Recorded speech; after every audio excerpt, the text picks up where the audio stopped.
The key to truly becoming a better jungler is to master the mechanical prowess on your champions and know what the enemy champions are capable of. And so in this video, we are going to have a look at over 20 of the best tips, tricks, abilities, and combos that all of the Challenger 1 tricks and pros use that allow them to truly take over games. And if you don't play these champions, pay attention anyway, because guess what? When they're in your game, you can now think about the possibilities of a scenario and have way better outplay potential when you're aware of what they can actually do. We'll start off with our first champion, and we're going to use Graves. When was the last time you Q flashed rather than flash Q'd? Now obviously this is milliseconds, but milliseconds is very important when it comes to reacting to stuff. And when enemies are waiting to flash or dash away from that incoming Q, if you can remove the milliseconds of their ping and reaction time, hey, guess what? You're gonna hit it and you're gonna be able to get more kills from it. But when it comes to chasing people, what people don't do is auto attack QE. When chasing targets that are running away, you want that Q to be able to hit max range and bounce back to guaranteed damage. This is also huge against any sort of champions where you're within auto attack range and then they decide to arcane shift away, flash away, or dash away.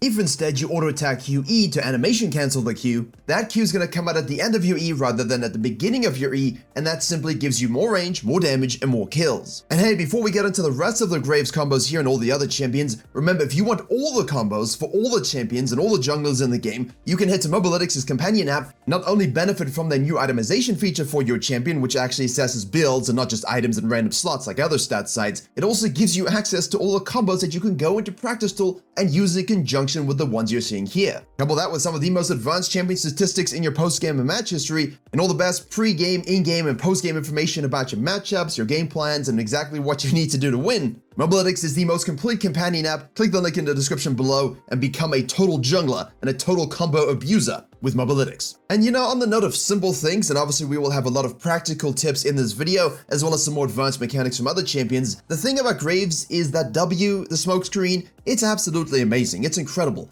And when you coach low elo Graves and then you look at high elo Graves, you notice the difference in usage rate. It's rare in low elo, mid elo Graves players that you will say, wow, what an amazing W. You blinded that guy from a critical spell and that's why you got the kill. Most of the time it's used as like a zoning tool, which is of course valid, but it's just not used enough in crucial mid-game fights on crucial targets, on assassins who are diving your team comms. Know that enemies are going to want to accomplish a certain goal, identify that goal, and prevent them from being able to do it by simply blinding them with a good old-fashioned smoke bomb. Do this. Go watch a Challenger Graves main and see what exactly he's doing, and then go ahead and watch your own replay and see how many times you use W in a good way versus how many times they use W in a good way. I guarantee they will use it more than you, and they will obviously have better success with it. Now finally, don't forget the classical Graves things in teamfights is mobility and ability to angle your Q when necessary. And so the idea here is to EQ during your reload. This allows you significant more mobility in terms of actually spacing and using the Q adaptively. And animation cancels the actual, animation, because when everyone sees it and it's slow and you're reloading and you're chucking it out,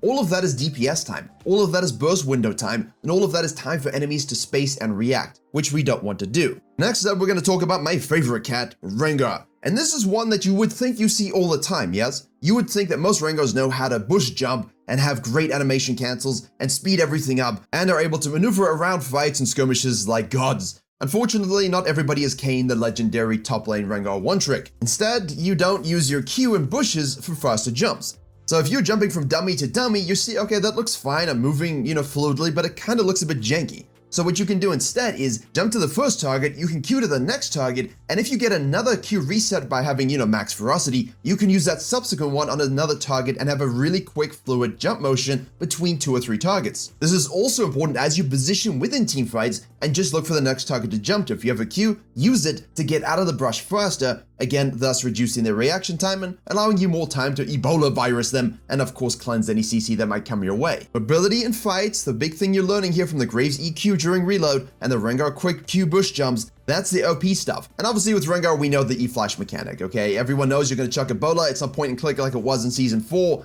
and so reduce that reaction time once more by E-Flashing rather than Flash E-ing. This is possible in so many champions, but simply being able to outplay people like this removes their ability to anticipate things because they think they know you're going to do something and you do it in such a short window unexpectedly, you're going to make a lot of outplays here. And again, you can have all the best decision making in the world as you watch your Rengar do triple Q here, which isn't used enough either, but it doesn't make a difference if your mechanics are lacking or when you make the right decision, you're not able to pull it off because you don't know your champion's combos, tips, and tricks. Much like Kha'Zix, you'd think they're really good at burst, but they're not. You want to be able to do evolved W flash Q auto attack. Most Kha'Zix players will simply flash and then W, but again, you're not animation cancelling enough, and then you lack subsequent important damage in a short window. So Evolve W Flash gives you a quick slow, time to hit your Q at big range if you've got that evolved as well, and then you can hit your Unseen Passive Threat auto attack. This allows you to stack the slows a little bit, even though that Evolve W slow has been nerfed, making it much harder for targets to escape your fiery, weird little claw things. And always remember, if you're sitting in a beautiful bush waiting for a trap, the WQ auto attack is also great. Evolved or unevolved, it doesn't really matter. It's just the shortest window to cancel the animation from all your abilities to get the most damage. Next up, we have Diana, and you know what falls off about Diana that people don't enjoy? They think, she's mechanically boring and easy. And you're watching this fight here and it almost looks like an R-Flash, but it isn't quite. At the same time, you're asking, how do you have such quick reactions when you are using that kind of teamfighting mechanic? Well, my friends, she R-Flashed, and you have to do it within the right window. Because if you don't hit a target with your R, you're going to do no damage and look a little bit funky. What they also don't do is hit a beautiful ult in a team fight and then flash to the target they actually want to kill. Because the more targets you have in your ult, the more damage you're going to do. So why didn't you, get that damage proc from that initial cast and then flash onto the ADC and one-shot them and laugh? The next one for Diana is most people expect you to throw your Q out and then E. Nice and slow, they know you're gonna hit it, they know you're gonna try and E on it and get that cooldown refresh. Well, you should be using the QE buffer. That's where you chuck out your Q and hit your E before the Q even arrives, misleading them into thinking that the E is actually on cooldown when it's not. You use this all the time when you're farming, skirmishing, all the time. And most Dianas that you watch in general coaching sessions and below high elo, they don't really use it fully. This is absolutely mighty huge because most people will think that your Q didn't actually hit first and thus your Lunar Dust isn't applied and there won't be an E reset. Yet there will be, you know this, they flash, they dash, and you chase them down and kill them anyway. See, the point of combos, abilities, tips, and tricks is to use them often, use them frequently, use them correctly, and enemies will have literally no idea what you're doing or that it was even possible. How many times do you play a game where that actually happens? Pretty rarely, I'm assuming. And hey, on that note, we've all seen the Echo ult trick. It's absolutely wonderful when you see a mid laner go back to lane, but how often have you used it? And how often have you seen a jungler use it this amazingly? Look at this. The guy's literally low HP. What would most Echoes do with ult available? They would skirt the edges of teamfights, look for a window to hit a W, maybe then go within their EQ, chuck an auto, and then of course ult out if they need to. The problem with that is you're not going to be very useful to your team. This Echo goes back to base, buys immediately, ults back to the spot and gets a triple kill into a dragon fight, and we covered this game on the gameplay channel. This won them the game. So as a jungler, think about using this just a little bit more, because guess what? If you don't actually need your ult in the fight because everyone's low, skirmishing, cooldowns are up, and you're coming back full HP with a fresh buy, you have such a gargantuan advantage that most of the time you can clean up. Use it on hero fights, dragon fights, whatever critical moment occurs, think about using it that way. Next up, we have Kayn, and obviously, his auto attack range is pretty good. However, much like Viego, most people don't know you can actually auto attack people over walls. So if you have that A key ready to go and your auto attack bind it to whatever you bind it to, press it, hit people, auto them over walls. Much like Volleyball, you can Q over walls. Same thing with Warwick. Use this tech when people are on the other side, especially if they're going close to it and they don't think you can actually hit them. You can. Secondly, when you're running away from someone, we always see people flash and then E, but it can be kind of stuttery. And of course, you want to be able to escape as fluidly as possible. And all animation canceling and all animation combos are about being as fluid as possible. So what you should do is then E, flash, and then E into the next wall. This will be better than trying to run to the wall as slow as possible when you actually can ghost yourself with E, flash, and get to it quicker. No one expects you to actually do that. And again, surprising mechanics used to survive. Additionally, if you look at this mid lane example, you can actually extend your E duration with flash as well. We can E through the one part of mid lane, we can then flash Q, and then we can E through the other side of the wall. Mobility. Sexy. Also, I know a lot of you use E in lanes now to chase people. I put this in the guide in 2017 already, but people don't actually think about using it to go through minions briefly. This is amazing if you want to actually get to someone for a Q before they, get to safety or get to a thresh lantern or something, and the minions are in the way. You walk around them or through them, you're gonna have a problem. If you just EQ, you're good to go. And another one I don't see enough is you're R-ing someone close to the wall while you're trying to maybe steal a Baron or something. They take it while you're deep inside them, and then of course you extricate yourself and die. Why don't you just extricate yourself to the other side of the wall, and then you can actually be safe? Little trick that people don't use enough. I know you know it, but people don't think about it. A lot of these are just combos and abilities that most of you might have heard of, but you just don't bring them to the forefront. These are practical tips, cheats, and combos that I want you to use and think about using on a day-to-day basis because they can apply to so many scenarios. Much like, when's the last time you saw Viego decide to Q and W at the same time for a Giga Burst combo? Because I don't think I've ever seen that in-game, and that's the truth. I've seen it a little bit in Korean high-elo scouting, but you don't see enough of it when people see someone face-checking a brush, and then you can just unload all of your ruination all over their face and they die. You laugh, you go get your Trinity Force, and you one-shot people. Have fun. Hey, you know Bel'Veth? Yeah, she's a pretty good champion in this game. However, she does have some conditions on her true form and such things. Also, how many times have you gone into a team fight or a skirmish and had no Qs? Well, in most cases here people freak out because they know that W is going to give them a directional reset. But my friends, if you simply W flash, you can reset all of your Qs, put yourself in a bit of danger, but hey, fortunately we have E, and then you can cancel that E whenever you need to if they're all piling on their damage, and you have full mobility once more. An excellent mechanic for engaged team fights, especially if you like the Jack Show builds. Obviously, she has a lot of builds to go with right now, Strikebreaker included. But this is one again that you don't see enough, and I call this the ability to turn fights unexpectedly, and most champions that can do this, they're just not doing it enough. Oh no, I'm in a rough situation, I have no mobility, flash W, haha. That can make all the difference in a good old-fashioned teamfight. And you know how we spoke about Graves using W? Honestly, Warwick players, I know he's not in a great spot right now, but use that W for scouting, probing, and investigating. You don't only use it for ganks. People don't use it for ganks, soon enough anyway. But enemy jungler somewhere else? Use it. Enemy jungler is an assassin? Press W, scouting before teamfights. Press W, scouting before dragon fights. Use that ability to its fullest potential, and it really, really isn't. Because information, and scent in this case, is what opens up your Warwick potential. That and of course using your Q3E combo to fear people towards other people who might want to kill them. Again, don't see it enough, use it.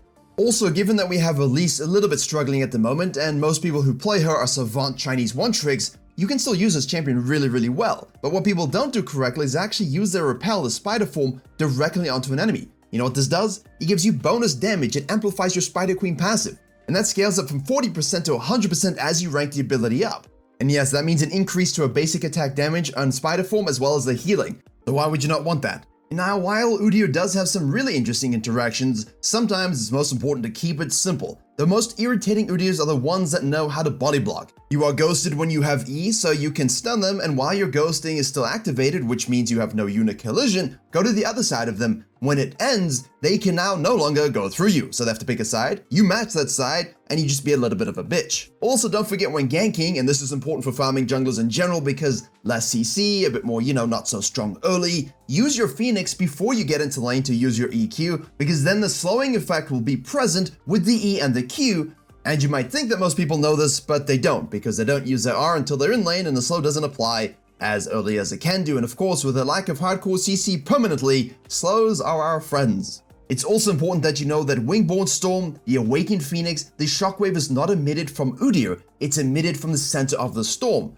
So if you are ganking or trailing or fighting, and you have minions around you, you can activate your Wingborne Storm, it will travel to the target, and then you can hit the auto attacks around the minions near them, and it will apply the shockwave to the target, which means you don't actually have to be right next to them, sitting in the middle, especially if you're a bit lower, or you're just waiting to tick boom them and then run away. Finally, with clears being so important, please don't double tap your awakened stances. You can save yourself a lot of seconds, at least 5 seconds, by not double tapping on a first rotation. Crucial when you are looking for jungle tempo as a farming jungler. Please maximize the benefits of your stances rather than trying to go into the awakened, unless of course you're in a tight fight and it's really necessary. And on the note of clearing, for those Karthus players who are enjoying the buffs that they gave him, please note that if you want to go as fast as possible and have as much mana as possible and don't drain it to hell, you want to spam your E rather than pressing it once and leaving it to deal damage. You still do a lot of damage in your clears, but it will preserve your mana well enough to clear as fast as possible, as you already do, except maybe for Ivern. So, once you've done that, go invading people and go ganking and go double scuttling because you have the mana to do it because you were spamming it and not just holding it. Additionally, like with Karthus, you could do something with Taliyah. She's just been freshly buffed, she's super strong. We'll just run it through quickly here, but with about 30 seconds before the buff spawns, use your Q to create worked ground. Remember, the boulder you have on that worked ground now stuns monsters. So basically you get a low cooldown, 50% refresh rate, high damage spell that you can use on a blue buff and they can't move at all. This really, really speeds up your first rotation. Now, of course, you can start on red or blue. I'm just saying blue because, hey, he looks kind of juicy. But these sorts of mechanics are super strong for most champions. And let me know in the comments any champions you play and any tricks you suggest that others don't use enough so that everyone can learn from each other deep within the comments as well.